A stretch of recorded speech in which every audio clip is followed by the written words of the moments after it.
a closer look at all of the damage left behind following a wild night of strong storms and severe weather. We have team coverage for you this morning. Let's begin with meteorologist Chesley McNeil. Thanks a lot, Sheba. Yeah, it was a rough night for us, to say the least. We had numerous severe thunderstorm warnings and tornado warnings throughout the area. Some of those could have been those long track, massive tornadoes, especially down to the south over toward Upson County. We'll continue to watch that. Of course, the debris reports are continuing to come in, and we'll update you on that in just a few. I want to show you that the rain is gone. This is the good news. We made it through the storms, and so they're now off to the east. Hopefully everyone is safe. Your family is safe. And so now we'll begin to get out and begin to survey some of that damage, but do so safely if you have to go out as well. Maybe want to wait till the sun comes up about 7:09 this morning. We'll continue to see the sun as we head toward the afternoon. As you can see, things are looking pretty good. We only have a few showers well over toward the east of us, over toward Thompson, down to Stapleton, and that is pushing off toward the east as well. We'll even see these clouds break down and get that sunshine in, expecting a high today of about 73 degrees. Now, the southern portions of the state, a different story. You can see the numerous lightning strikes and the tornado warnings and severe thunderstorm warnings still associated with a few of those storms as that continues to push to the east. Still got a long way to go down there, and that's where the severe weather will be today. You can see upstream, not much taking place over us, and so we'll continue to clear it out. Now, even though the rain is pushed out, the thunderstorms are pushed out, those winds are still pretty strong. All right, we're looking at winds out of the southwest at least through mid-morning, around 10 to 20 miles per hour. So we have a wind advisory that remains in effect through about 10 o'clock, 10, 11 o'clock today.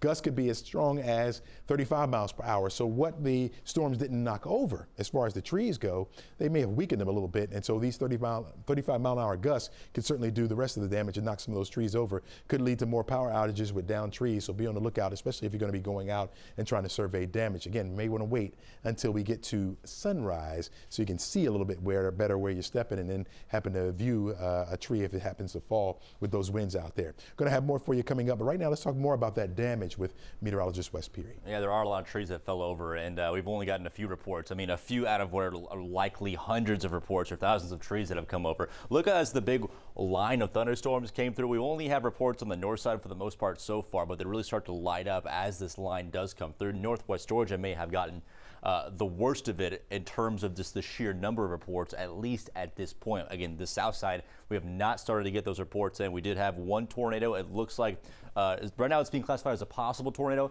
We can't technically say this was a tornado until the National Weather Service goes out and surveys it. But it was very likely that this was a tornado on the south side of Rome.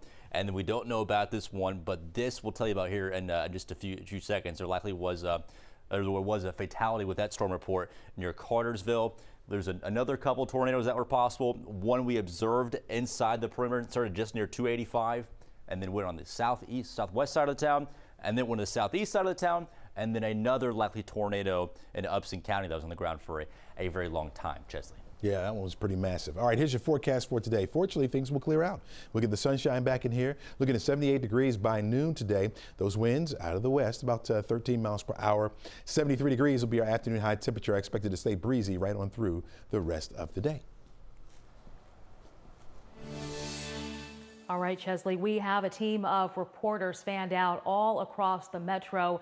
Let's begin with Mara Siriani. She is live in Cartersville with more on some sad news we're just learning about a person who died when a tree fell on their home. Please give us more details here, Mara.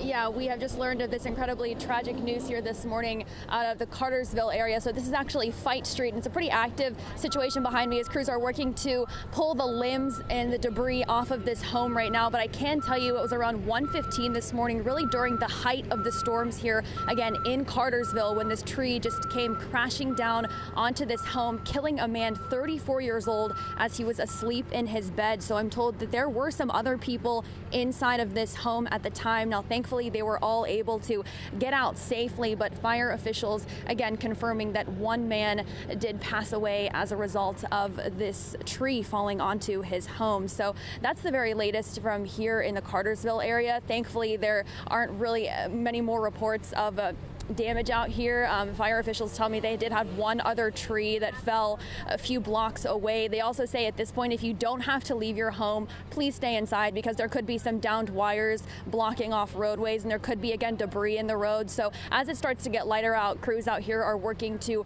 clear all of that. But again, just kind of a safety hazard at this point. And Nick Sturdivant is in Fulton County. He has the very latest on conditions there.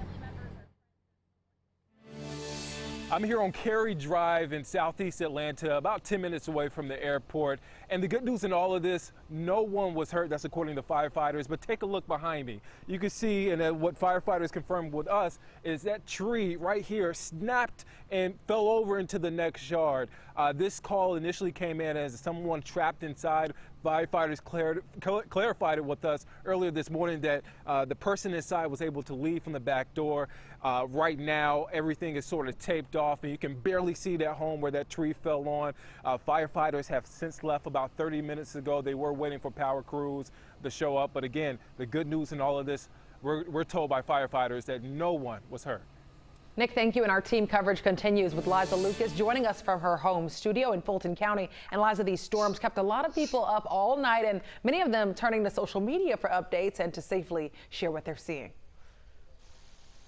That's right. Our storm trackers were particularly busy overnight. Many of you also tweeting us this morning, giving us updates about your particular areas. But we're also seeing some updates coming in from officials, and that includes those with Georgia Department of Transportation up more in Upson County, which has been trending this morning. Some down trees are concerned, as they are in Monroe County. And that's really been the picture of what we've been seeing across the metro this morning. Again, once it's light and once you're safely able to do so, we would love to see picture, video of your neighborhood so we can give everyone perspective of what is happening. Of course, a lot of those trees coming down on cars across different areas of Metro Atlanta overnight, and that includes East Point and others. Now, we've gotten some tweets and some good news coming in as well. You can see right here, good news in South Canton. Up early this morning is Tron. Gwinnett was okay, according to this Twitter user, Mystery1, said the dogs were up and awake, barking and scared all night. A lot of big rumbles of thunder, that is for sure.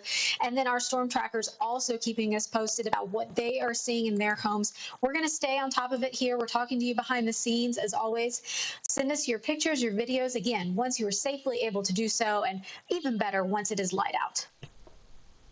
Good idea, Liza. When it's light out, 7:09 is when the sun is going to rise, and so that's going to give you a little bit better light to see your surroundings and around you. Folks, you don't want to go out there, maybe step on something that a little bit of debris that may have fallen or been blown around. So be careful. Be careful. Here's your what to wear forecast. In fact, early on, I think you need to wear your jacket at least. It's going to be a bit soggy on the grass and things like that, so dress accordingly. 73 degrees by this afternoon. You may want to take the jacket off by then, but it remains breezy. Looking at west winds about 13 miles per hour, and so we'll continue to clear it out today. Again, a breezy afternoon for us, but much of this week is going to be dry for us. Very small chances for the rain around. We'll have that by the middle of the week, and then we'll continue to dry it out as we head toward the weekend. So that's the good news for us. At least a chance later on this afternoon for you to get out and assess some of the damage that may be in your area. Hopefully everyone is safe.